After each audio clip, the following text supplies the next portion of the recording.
This house was built with my money. You should get out. What? But that house is. I stammered. Look, you're just part-time. You couldn't survive without me if we divorced, my husband declared proudly, handing me the divorce papers. I'm 32 years old, and I currently work part-time at a local pharmacy. I met my husband, Lon, at work, and we got married 5 years ago. At his request, I quit my job when we married and became a stay-at-home wife. Although I always wanted to continue working after marriage, I finally convinced Lon to let me work part-time recently. For the record, we don't have kids yet. I'd love to have a pet since I adore dogs, but Lon hates animals, so I've given up on that idea. Lon, who never really liked me working, started criticizing the household for the first time. Hey, have you been cleaning properly? The house seems dirtier, and there's a pile of laundry. I've been cleaning and doing laundry like always. Really? Even today's dinner felt like you cut corners. That's not true. I got caught up at work today and came home late. Cutting me off, Lon continued proudly. What work? You're just part-time. I'm the one actually working. Take care of the house properly. Even part-time work is still proper work. I'm the one earning the money that lets us live, so don't talk back. See? I'm right. You have nothing to say. Lon has always had a high sense of pride and probably dislikes the fact that I'm working part-time. He started looking down on me because of it, constantly bragging about how we can only live this way because of his income. Even if he's the man I chose to marry, being belittled for working part-time every time is really frustrating. Recently, Lon managed to take a day off after a long time, so we decided to visit his parents' house. Despite his annoying recent behavior, I was excited about the outing.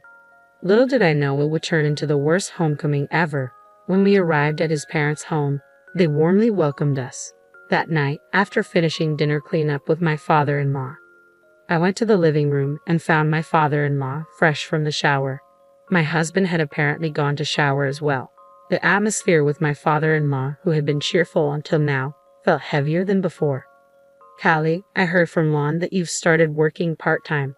Yes, I replied, sensing a bad feeling. Is there a problem? Is Lon not earning enough? No, it's not like that at all. I just like working. Is that so, Ron? You can't even manage the household and you still want to work part-time. You're just burdening our son. Exactly, he continued. If you have time for part-time work, focus more on home responsibilities. Look, your part-time job won't miss you if you leave, but your duties at home will. Lon works hard, and you don't feel ashamed of doing this? My mother-in-law has been a stay-at-home mom since they got married, so my parents-in-law, and even Lon, think that's how it should be. They probably don't approve of me working after marriage. Yes, sorry, I muttered, feeling crushed. I couldn't believe Lon spoke about me like that to his parents. I enjoy my job and the people at work are all great. I wish they wouldn't treat my part-time work as disposable. I've been doing my part at home the same as always. In fact, I'm even more careful now that I'm working part-time to ensure I'm not causing any trouble. I also know Lon works hard, which is why I've been doing my best too. A few days later, feeling down, I missed my parents and decided to give them a call. I wish they lived closer so I could see them whenever I wanted. Hello, Callie, what's up? My father's familiar gentle voice almost made me cry, but something felt off because Mom usually answered the phone. Dad, it's been a while, no special reason for calling. I just wanted to hear your voice. Are both of you doing well? I'm doing fine, but your mom's knee has worsened a bit. She's otherwise in good health, but needs to rest for a while. Is Mom okay? My mom had injured her knee years ago, but she was fully healed, wasn't she? It's not serious. She stumbled on the stairs recently and hurt her old injury a bit. The doctor said she'd be fine with some rest. All right, tell Mom to take it easy until she feels better, and Dad, don't overexert yourself. I'll visit when I can. Got it, thanks. You must be busy, see, but don't push yourself too hard. I was glad to hear my dad's voice, but now I was worried about my mom. Well, she's not ill, just needs to rest, as my dad said. They're both getting older now. I thought of my mom bustling around the house when I lived there and felt a twinge of sadness. Come to think of it, she tripped on the stairs. I suddenly thought about the layout of my childhood home. When I lived there, I never felt it. But now, considering that my parents, who are in their 60s, live there alone, I realize the house might have many inconveniences. The house is old and the stairs are steep with no handrails, especially concerning for my mom who just hurt her knee. It worries me that my aging parents live there, and it's not even an accessible house. The thought of facing another ordeal makes me shudder. We both have jobs, so we can't be too demanding, but I've always wished we could live closer to my parents. Considering their age and the condition of their home, it might be time to think about other options. I decided to use this opportunity to build a new house for them. Truth is, I have some passive income from real estate that was handed down from relatives. My parents advised me to keep it a secret because you never know what might happen, so I hadn't told my husband about it. I've been saving it for a rainy day, and I'm thinking of using that money to gift my parents a brand new house. I feel so happy to finally give back to my parents who have raised me. Though it's my own money, making such a big purchase isn't something I can decide alone. I immediately consulted my husband. Lon, my parents are getting old. This could be a good opportunity for us to help them. He agreed more easily than I had expected. Really? That's great, thank you. I was a bit surprised as I thought he'd say no. Well, I'm not sure if you working part-time can actually pull this off. See, you're silent again. Can you really do it? I can, I replied. Do your best then. I was happy he agreed so quickly, but the way he belittled me for working part-time honestly made me angry. I thought my part-time job had nothing to do with it, but arguing would be a hassle, so I ended the conversation. The next day, I began making arrangements for my parents' new home. From then on, everything went smoothly with the contractors. My husband didn't seem too thrilled about it, but he didn't say anything, so I didn't dwell on it. Then, one day, I noticed a significant amount of money missing from our shared account. It had been a while since I checked the bank account, so I updated the passbook. I had no recollection of withdrawing $5,000 this month. It must have been my husband, but for what? I'll ask him as soon as he gets home tonight. When he got home, I asked him about the missing money. Hey, I updated the passbook today and noticed $5,000 is missing from our living expenses account. Do you know anything about this? Yeah, I gave it to my parents. What? Why? They seem to be struggling financially. We had some savings, so I thought it would be fine. I didn't notice anything like that when we visited your parents' house last time. Maybe they acted normal so they wouldn't worry us. Got a problem with that?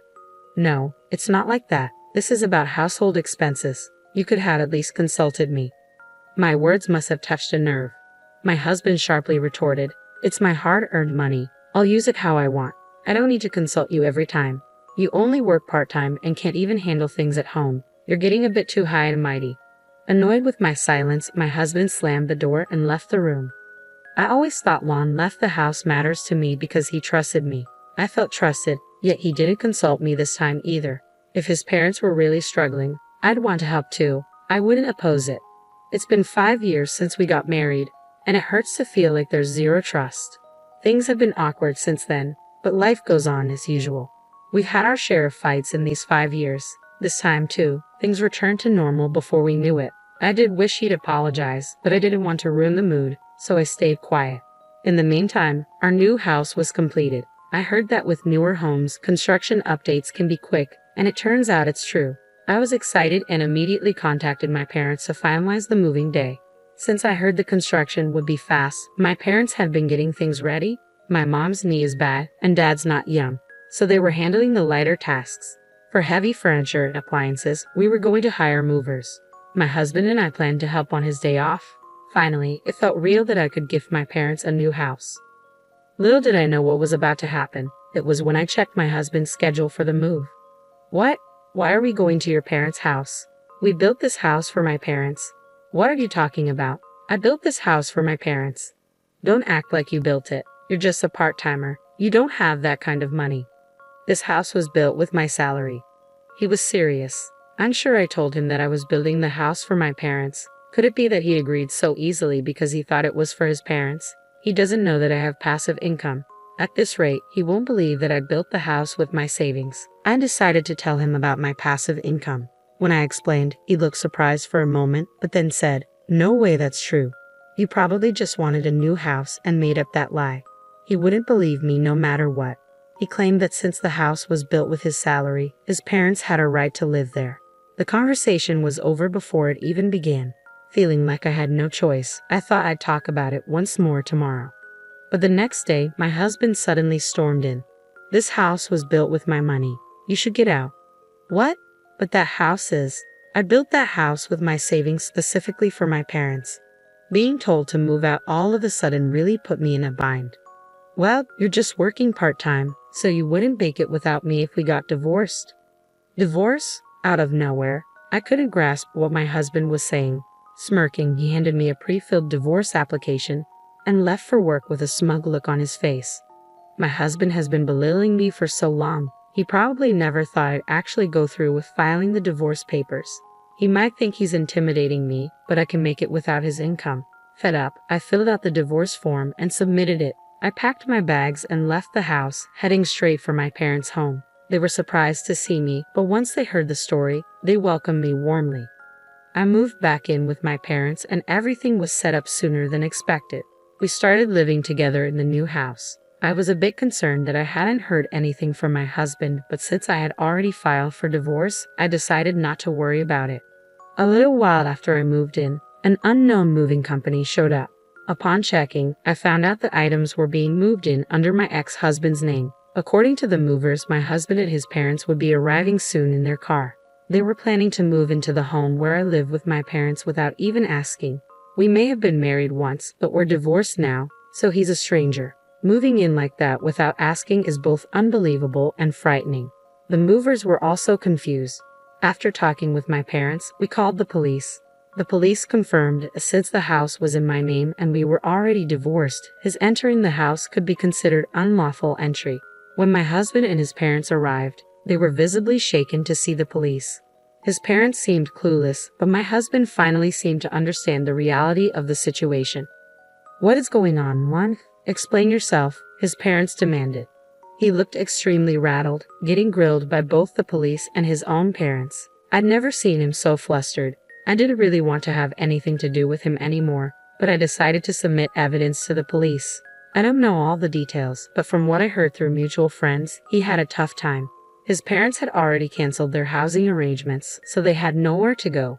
There were complaints from the moving company too, and due to the evidence I submitted to the police, things got even worse for him. I had proof of his emotional abuse, audio recordings from times he really got under my skin. After all that drama, I managed to secure a settlement in the divorce. My ex-husband drained his already meager savings and is now living off his parents' support. Word got out at his workplace, making things super awkward for him. I used the settlement money to treat my parents to a vacation. They were thrilled, and so was I. I also invested the rest of the settlement and my savings to start my own business. It was a struggle at first, but now things are picking up and I'm getting some breathing room. So I finally decided to get the dog I've always wanted. Now life is fulfilling and fun every day. I'm genuinely glad I took the plunge back then. Off for a walk. "Take care, dear," my mom said as I grabbed the leash. But there's another reason my days are brighter. "Oh, hi Kelly. You're walking your dog too." I met this handsome neighbor while walking my dog. "Hi, yeah, I'm walking my dog. Do you mind if I join you?" "Not at all," I replied with a smile.